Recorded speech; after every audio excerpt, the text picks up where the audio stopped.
What's the word, everybody? Ryan the Mighty Quinn here on the Cornerman _ MMA. As always, before I forget, do not forget to like, subscribe, and share. Leave your comments. Let me know what you think of the videos. A lot of interaction lately. Love it. It's really building up. I'm told that people are really enjoying my guests as well. Great stuff, everybody. So today's video is something that I started doing. I really wanted to touch on it. I know a lot of people always ask about it. Is matchmaking for a fight card, MMA matchmaking, combat sports matchmaking, but MMA matchmaking because that's what I'm doing. Want to talk about the process of different levels, how it works, you know, what sucks, what's great, how I would like to do it. That's how I would like to do it. Who gives a shit, right? But first of all, like I always wanted to get into it. I'm a huge sports management nerd. I love especially like after the movie Moneyball. I was always really into analytics and you know all that stuff. Whatever goes into team building, I think is so cool. I think is the best thing. And a match in mixed martial arts boxing, bare knuckle boxing, is the closest thing to a general manager in combat sports. That's how I see it. You got your owner, the promoter, and then you got your GM would be your matchmaker. I have to put a roster together for this fight. Now that being said, okay, so the fight I'm matchmaking for, before I forget, Action Fight League. It's going to be at the Gulfstream Casino in Hollandale Beach, Florida, this Saturday, November 12th. Check it out. We're going to get it on our YouTube channel. You can see the link here. I'll be posting when it goes up, as well as we might be getting it where you could order the stream. I will post all of that on my Instagram on here. You check it out there. Anyway, so I said I got into matchmaking. I wanted to start at a low level. I wanted to do amateurs. I wanted to build some fighters. That's what I'm doing. This is an amateur show. It's a lot of fun. There's some kickboxing. Yeah, I really can't wait. It's going to be great. So how does it work now? We'll start. There's different ways it works for different levels of promoting, so to speak. Let's not say competition. Let's say promoting. Obviously, it all comes down to the bottom dollar. How much money do you have, or at the higher level, how much money are you going to make? That's what it comes down to.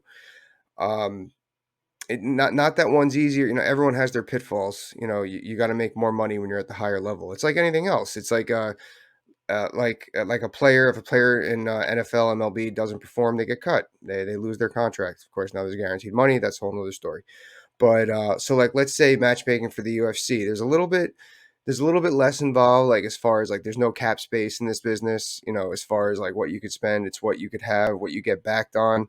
Well, the UFC is its own running machine, obviously, so they don't really got to worry about money by endorser. Well, they kind of do, but not as much as a lower level show. What I'm matchmaking for. So what's important with the UFC is, what story are these fights telling? Like, what story are they going for? Like, where is this fight coming from? Why does it make sense? And what's the winner doing next? That's what's important with the UFC. And of course, you have your world champions. So like that's it. You got to sell the story. Why does the fight make sense in the UFC? Where are you fighting? Like putting Paddy Pimblett and Molly McCann in Liverpool and in England. Why does this fight make sense for the crowd? That's what really is important with the UFC. Now, that's important at the lower level, but like on the pro end, like call it, like or the minor league, so to speak, like the Titans, the LFAs. Out west you have King of the Cage. What's important there now?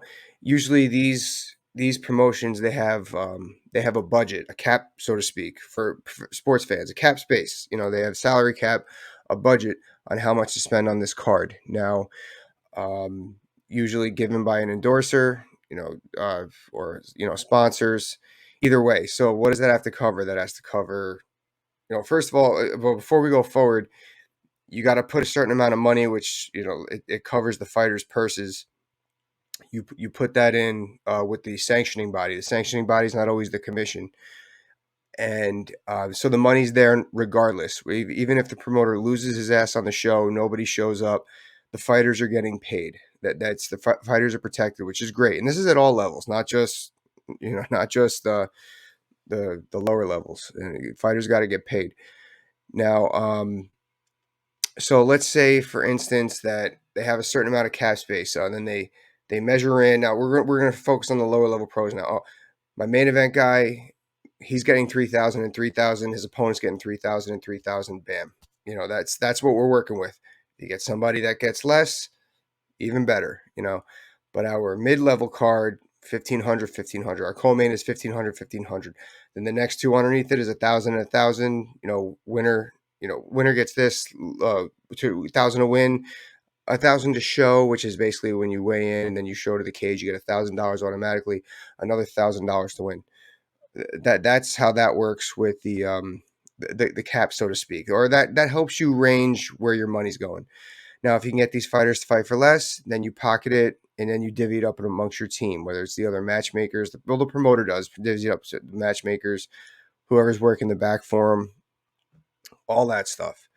Now, as I'm learning, obviously I knew that there's more to make money here. Obviously, you need your ticket sellers. Ticket sellers are so important for these regional shows. I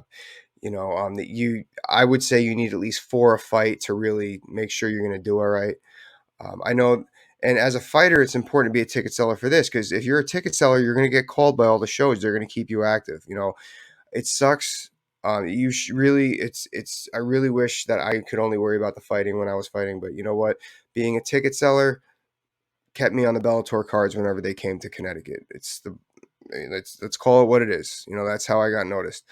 I would sell over 100 tickets every fight. Every time Bellator came to Connecticut, that's why they had me. That's why Bellator is they're still worried about ticket sales. UFC, they know they're going to sell wherever they go. So that's what kept me active with Bellator. And finally, I won enough. The old regime, they always played this stuff that myself and my former manager fell for. It's unfortunate. I'm sure that a lot of fighters fell for it with the old regime. Quinn wins one more, he's going into the Bellator tournament. It was always one more. There's always an excuse to give me one more fight. They would pull that stuff. Thank God for the new regime over at Bellator. But anyway, so now, we have these regional shows, the ticket sellers. The ticket sellers, you produce more money for the show. Everyone gets paid. That's more money for the next show for these regional promoters. That's kind of how that works. Anyway, I don't really want to get into all the money stuff. This is about matchmaking, but I wanted to give an idea of why these fighters are chosen. Obviously also local.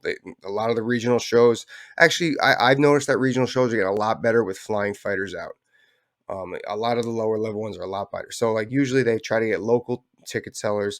Also, local people are more of a draw to the local crowd, obviously.